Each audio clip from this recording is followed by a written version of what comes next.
Hello, नमस्कार, राधे राधे। मेरे प्यारे साथियों, करंट अफेयर के उत्तम दक्षिण निःशुल्क श्रद्धा आप सभी का स्वागत करता हूँ। 16 अगस्त करंट अफेयर की आज हमारी एक क्लास होगी, वो 51वीं क्लास होने वाली है करंट अफेयर के अंतर्गत, जो आपके लिए UPSC, RPSC, MPSC, SSC, CGL, railway, RPSC first grade, second grade, all competition exam के लिए इम्पोर्टेंट क्लास रहेगी। करंट अफेयर से संबंधित हमारी निःशुल्क क्लासें चल रही हैं। संपूर्ण जो बैच हैं वो हमारे सारे क्लासेस यूट्यूब पर निःशुल्क कराई जा रही हैं आप सभी के लिए, तो उससे जुड़ना ना भूलें। देखिए, भारत शिक्षा की व्यवस्था को वैश्विक वित्तीय रुझानों के अनुरूप बनाने की दिशा में एक महत्वपूर्ण कदम उठाते हुए Gujarat international finance tech city gift city ने गुजरात टेक्नोलॉजिकल यूनिवर्सिटी GTU के साथ एक समझौते पर हस्ताक्षर किए हैं। इस सहयोग का उद्देश्य अंतर्राष्ट्रीय वित्तीय सेवा केंद्रों, फिनटेक के क्षेत्रों में शिक्षा, अनुसंधान और नवाचार को बढ़ावा देना है। यह भविष्य के लिए कार्यबल तैयार करने और गुजरात को एक वैश्विक वित्तीय शक्ति केंद्र के रूप में स्थापित करने की संयुक्त प्रतिबद्धता को दर्शाता है।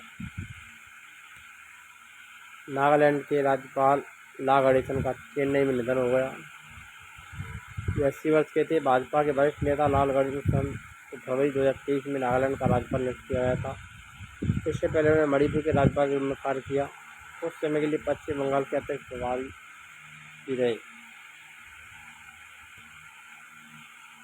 15 अगस्त 69वें स्वतंत्रता दिवस के अवसर पर प्रधानमंत्री नरेंद्र मोदी ने लाल किले की बात की। देश को संबोधित करते हुए मिशन सुदर्शन चक्र की घोषणा की। उन्होंने बताया कि यह मिशन पावरफुल वेपन सिस्टम होगा जो दुश्मन के हमलों को न केवल रोक सकेगा बल्कि उनमें कई गुना अधिक तृतीय हाइटवेक भी देगा। प्रधानमंत्री ने कहा कि अगले 10 साल यानी 2035 तक देश के प्रमुख स्थलों, सामरिक नागरिक क्षेत्रों, धार्मिक केंद्रों को आधुनिक तकनीक के माध्यम से सुरक्षा कवच प्रदान किया जाएगा। पीएम मोदी ने मिशन का नाम सुदर्शन चक्र भगवान कृष्ण के चक्र से प्रेरित करते हुए कहा, महाभारत की लड़ाई में सुदर्शन चक्र ने रणनीति और पराक्रम का आधार प्रस्तुत किया। इस उपलब्धि प्रधानमंत्री नरेंद्र मोदी ने 15 अगस्त को 69वें स्वतंत्रता दिवस के मौके पर लाल किले से देश को संबोधित करते हुए लगातार 12वीं बार भाषण दिया है। ध्यान रखना, कितनी बार दिया है? 12वीं बार। इसके साथ उन्होंने पूर्व प्रधानमंत्री इंदिरा गांधी का रिकॉर्ड तोड़ दिया। मोदी ने 2014 से हर साल बिना किसी ब्रेक के लाल किले से देश को संबोधित किया। इंदिरा गांधी ने अपने कार्यकाल में 4 लगातार भाषण दिए थे, तो कुल 16 भाषण उन्होंने अपने प्रधानमंत्री पद के दौरान दिए। इस उपलब्धि के साथ पीएम मोदी दूसरे भारतीय प्रधानमंत्री बन गए जिन्होंने लगातार 12 स्वतंत्रता दिवस भाषण दिए। सबसे अधिक भाषण देने का रिकॉर्ड पंडित जवाहरलाल नेहरू के पास, जिन्होंने कुल 17 भाषण दिए थे। करंट अफेयर के अंदर गिफ्ट सिटी और GTU से समझौता किया। International financial service centre fintech क्षेत्र में शिक्षा को बढ़ावा मिलेगा। इससे गुजरात के वैश्विक वित्तीय केंद्र बन सकेगा। RBI ने विदेशी बैंकों को राहत दी। अपने स्पेशल रुपया बूस्टर अकाउंट में रखिए अतिरिक्त पैसे को 100% तक केंद्र की सिक्योरिटी जैसे बॉन्ड में निवेश कर सकेंगे। पहले यह सीमा 30% थी। भारत की नम्रता बत्रा ने चेंगदू में 2025 खेलों की महिला 52 किलो विश्व स्पर्धा में रजत पदक जीता। यह विश्व में भारत का पहला पदक। पुरुष कंपाउंड तीरंदाजी में ऋषभ यादव के कांस्य पदक के बाद देश का दूसरा पदक है। जियो फाइनेंशियल सर्विसेज ने टैक्स बड़ी के साथ जियो फाइनेंस ऐप टैक्स प्लानिंग और फाइनेंसिंग सुविधा शुरू की। सेल्फ फ्लाइंग 24 रुपये से असिस्टेड फ्लाइंग 999 में उपलब्ध होगी। उड़न इंडिया लिस्ट 2025 के अनुसार अंबानी बिरला जिंदा भारत के सबसे मूल्यवान बिजनेस प्रभाव। कुल संपत्ति की बात करें 40.4 लाख करोड़, जो देश की GDP का लगभग 1.12 हिस्सा है। सरकार के अनुसार 2020-21 से 2024-25 तक PSU बैंकों ने 582 लाख करोड़ रुपये का कर्ज राइट ऑफ किया। 165 लाख करोड़ रुपये की वसूली। राइट ऑफ के बाद भी कर्जदार की जिम्मेदारी बनी रही है। 1972 में म्यूनिख ओलंपिक में कांस्य पदक जीतने वाले भारतीय हॉकी खिलाड़ी डॉक्टर BC पेस का 80 साल की उम्र में निधन हो गया। वे टेनिस खिलाड़ी लिंडा पेस के पिता थे। वाणिज्य मंत्रालय के अनुसार 23-24 में भारत का मर्चेंडाइज निर्यात 437.10 अरब डॉलर रहा। सबसे बड़ा बाजार अमेरिका का, उसके बाद यूएई, नीदरलैंड शेष 10 देशों का हिस्सा 51% रहा।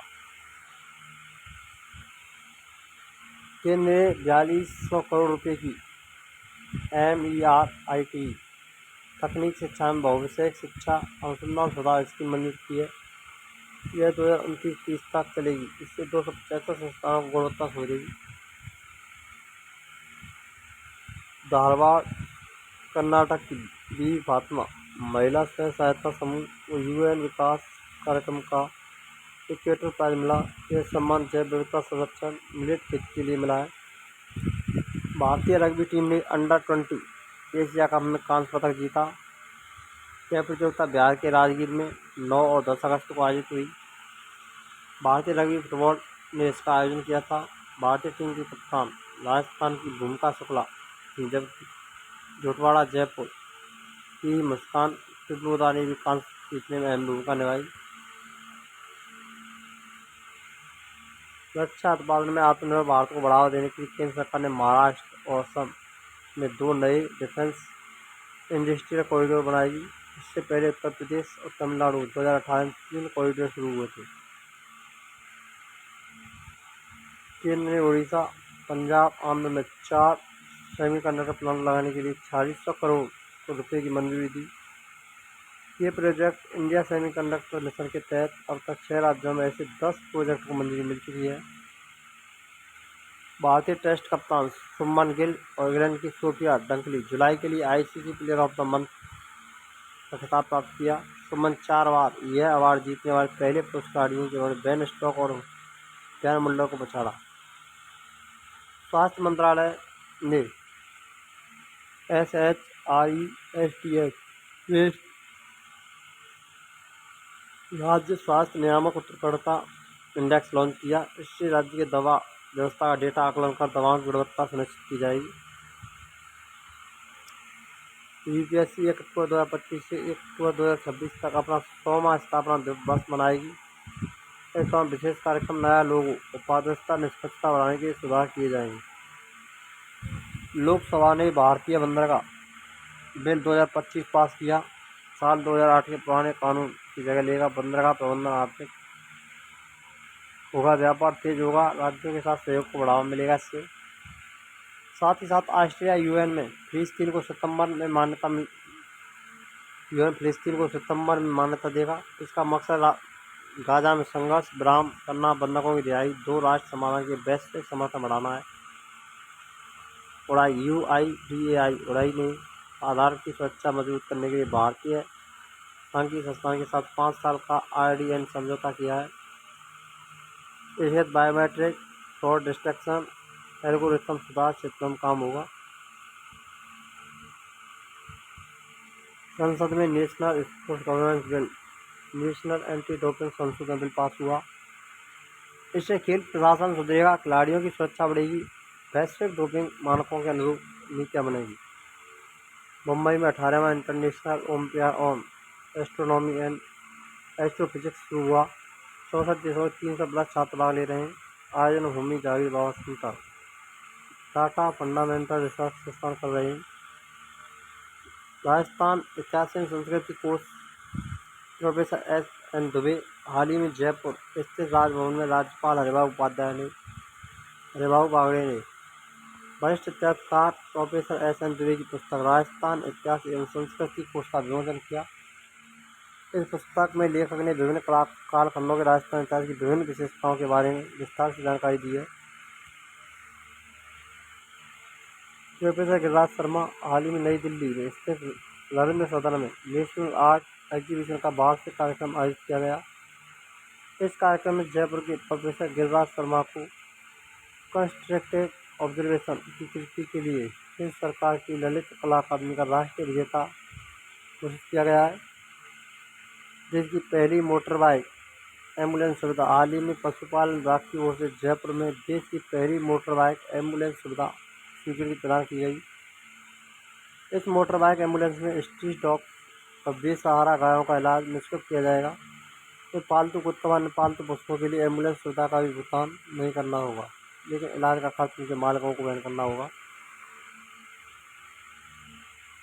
हाल ही में विश्व बैंक के सबसे समानता वाले देशों की गिनी इंडेक्स 2022 में भारत को वैश्विक स्तर पर कौन सा स्थान मिला? चौथा। हाल ही में order of the Republic of the Trinidad and Tobago से किसे सम्मानित किया? नरेंद्र मोदी को।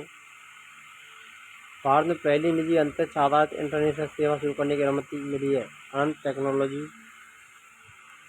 हाल ही में किसे भारत में पहली निजी अंतरिक्ष इंटरनेशनल सेवा शुरू करने की अनुमति मिली? अनंत टेक्नोलॉजी।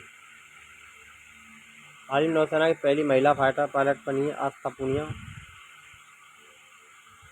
हाल ही में माइक्रोसॉफ्ट ने 2025 के बाद देश में अपना प्रचारण बंद कर दिया। पाकिस्तान। नीरज चोपड़ा क्लासिक 2025 का पहला संस्करण कहाँ हुआ?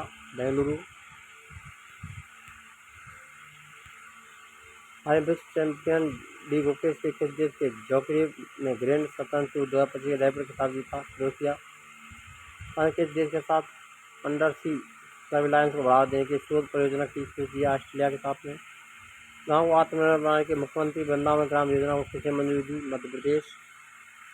79वां राज्य स्तरीय स्वाधीनता दिवस समारोह राजस्थान का जोधपुर में मनाया गया। स्थान बरकतुल्ला खां स्टेडियम जोधपुर। मुख्य अतिथि डॉक्टर प्रतिभा सिंह संभागीय आयुक्त रहे। आपको वीडियो अच्छी लगी तो वीडियो लाइक करें, शेयर करें और चैनल पर नए हो तो चैनल को सब्सक्राइब करना ना भूलें। मिलते हैं नेक्स्ट वीडियो में, तब तक के लिए जय हिंद, राधे राधे, जय श्री कृष्ण।